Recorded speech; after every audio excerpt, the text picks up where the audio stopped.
fayyaa irratti hawaasa keenya gargaaruu baranne gargaaraa jirra fuulduratti sin gargaarra gara biraatitti nuun fudhatina ummata keessanii dhaabbadha.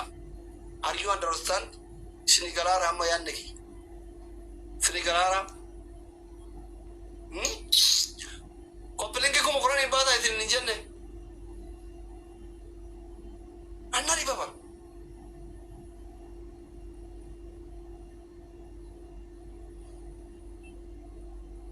Kasura warana afura qabu kuma inni abittiin kun.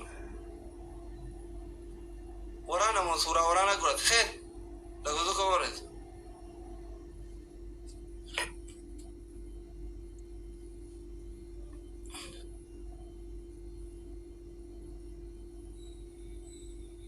Halo? Abe Dr. Asili, assalamu alaikum. Nama dhuunfa tima waraanaati. Waraana. Mee Video bakka dukkanaa jira, jaakaa keessan jira. Isk agatuma. Check up. Let me check up. Oh, check godhan akka qabu. Suuraa kiyya irratti maxxansiisee agarsiisa. No. Filaaluu barbaada. Ay, nama baay'ee wal bira jirta waraanuma fakkaata. Federaala?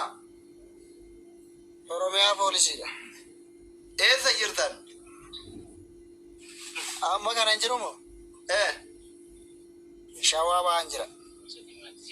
Maali ummanni kun akkatti booyaa jira isin maal eedarree qawween keessanii bishaan bayaa? Makka faannoon kun akka ummata bojiru maal eeda? Haa ta'u qawween keenya bishaan hin baasu. Qawween keenya ummata diina Oromoos inuma ajjeesa. Garuu taateen amma taaru kuni bakka nuti jirrutti ta'aa jiru. Dawoo fi deeffannaa godhateetu bakka nuti hin jirretti kan inni ta'aa jiru. Osoo bakka nuti jirrutti ta'ee kan amma ni jiru yaa'u shawaabaa jala Harargee fi shawaabaa gidduu kan Amaarri qabattee turte kan buqqisnee qorkee lafa jedhamu tokko jechuudha bakka nuti amma jiraataa jirru. Ummatuma Amaaraa kan isheen dhuftee qubatte jiruma achirraa buqqisneetu kan laficha qabannee ummanni Oromoo karaa kana deemu argaa laficha irraa qabanneetu kan nuti jiru.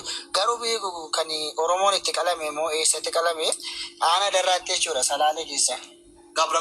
Garba gurraachi anaanuu garba gurraachi halkan tokko bulee ture gaa biyya kana dhufu.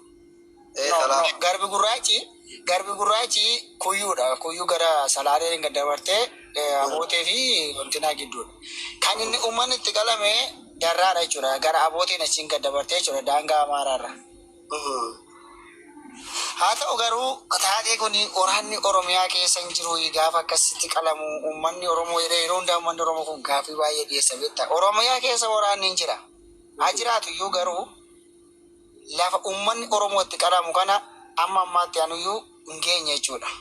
Ga'uudhaaf garuu gara fuulduraatti abdiin qaba kaayyoon qaba achi ga'uudhaafis. Gumaa ilma Oromoo basumaan baasoo durii seenaanii dubbise malee ummata Oromooti qalamee harka muraa seeraan seenaarraan dubbise malee hin argine. Garuu amma ija kiyyaan hin argine. Kun garuu natti dhaga'amuu dhiisee miti. Akka Oromoo tokkotti natti dhaga'ame yeroo Oromoon qalamu ciibsamee Oromoon qalame jechuun baay'ee tokko sammuu kiyya sheemii na qabsiisee Oromummaa kiyya na jibbisiisuuf deeme jechuudha. Garuu gumaa kana immoo eenyutu kanfalaa anuma mataa kanaa fi uummata Oromoo hidhatee jiru of harkaa qabutu kanfalaa jechuudha. Kana kanfaluudhaaf immoo qophiin godhamaa jira moo taa'aa jirtu jedhee uummanni Oromoo gaaffii nurraa qaba jechuudha. Dhugaadha dubbachuuf taanaan miidiyaa kana irratti bahanii uummatuma Oromoo kanaaf hojjechanii waan hin jiru qabu. Amman gumaa sana kanfalee gumaa ilma Oromoo basumaam jedhamee qalamu yeroo keenya keessatti yeroo Oromoon bulu.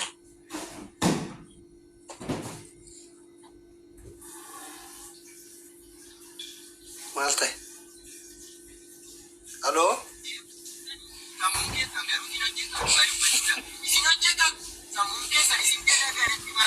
Nama Dr. Silkiin irra dawwalame. Tabbisi biraa viidiyoo dhageeffatuun cufi jedhin kaa. Cufi biro. Kazaa kanaafi Oromoon Oromoo irratti dhugaasuu dhaga'uu irratti Hacaaluun du'ee dachee dabalamuu wayyaatti beektaa.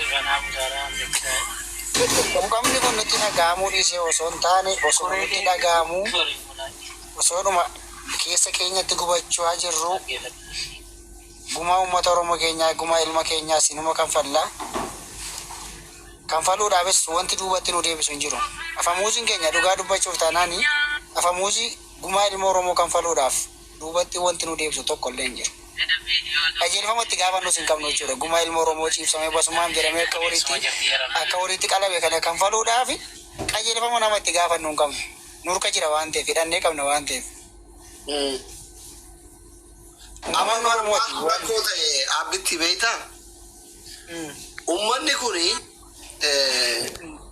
waan ka'aan gorra jiru Oromoo ta'e qofaa fi jibbiinsa nuuf qabaniif uummata miskiina kana dararaa jiran, isaanii gubaa jiran, indaaqqoo irraa saamaa jiran, okkotee jalaa cabsaa jiran, moofara jalaa gubaa jiran, ilmoo jalaa fuudhanii qalaa jiran, abbaa manaa teessisanii haadha manaa biratti gudeedaa jiran, haadha manaatiif abbaa manaa teessisanii intala durbaa gudeedaa jiran. Sigalee miti.